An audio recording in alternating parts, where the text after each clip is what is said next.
8 to be great. The 8 traits successful people have in common. Number 3, focus. When I asked James Cameron how he managed to produce the 2 highest grossing films of all time, Titanic and Avatar, he said focus had a lot to do with it. He said you've got to be super focused, like a laser, to get anything worthwhile done. He said when I did Avatar, I was focused for 4 years.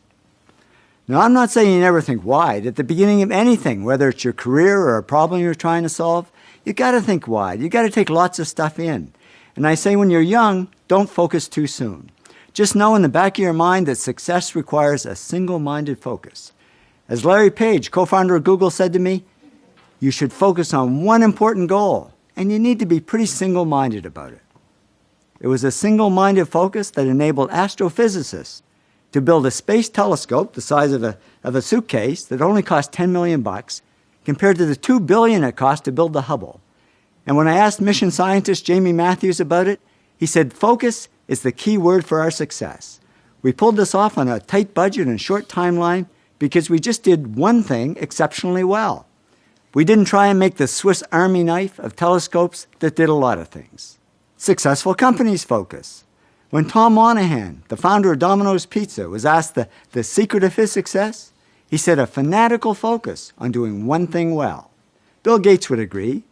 He says if you want to be a great software company, you have to be only a software company. You can't dabble in other things. But many companies and people do dabble, and I was one of them. After 10 years in the workforce, I was dabbling in many different areas, and on the personal front, I was all over the map. So I was okay at a lot of things, but I wasn't great at any one thing. And when I looked at successful people, it was just the opposite. They're not great at everything. They're only great at one thing.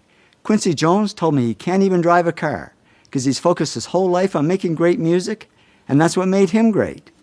So I figured I had to focus and become an expert at something. So I cut out all the dabbling and focused only on photography. I became a successful advertising photographer, and I even won top awards in both photography and video. So I discovered focus really does pay off.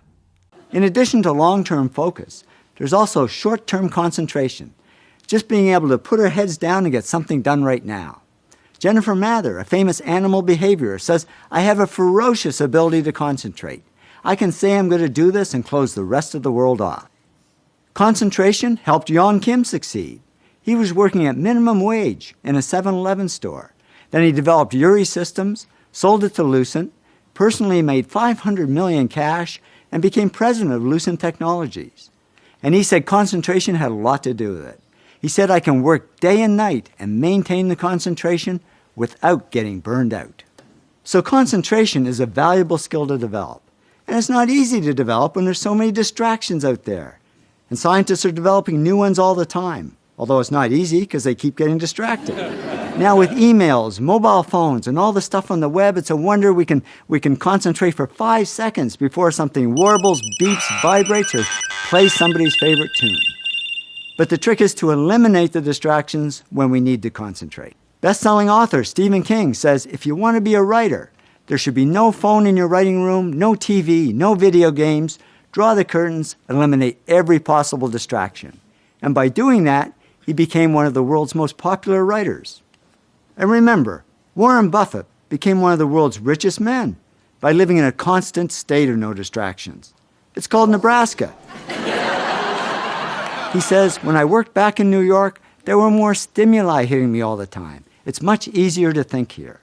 And I wonder if that isn't one of the big reasons why so many successful people I interview actually grew up in small towns, not big cities.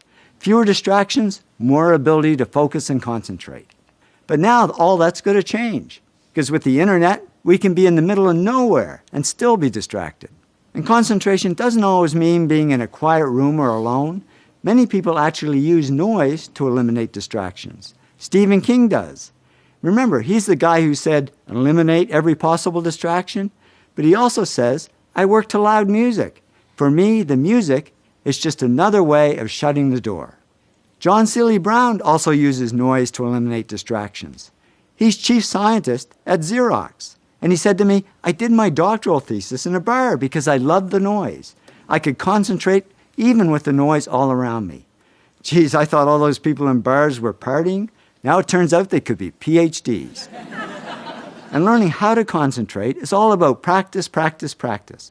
Lindsay Sharp heads up 4 museums in London. And he said to me, it's very hard to concentrate, so you have to practice a lot. He said, I learned how to study in the middle of an airport. So now if I'm concentrating and there's a siren outside, I don't even hear it. The bottom line, focus helps us succeed, whether it's long-term focus or short-term concentration.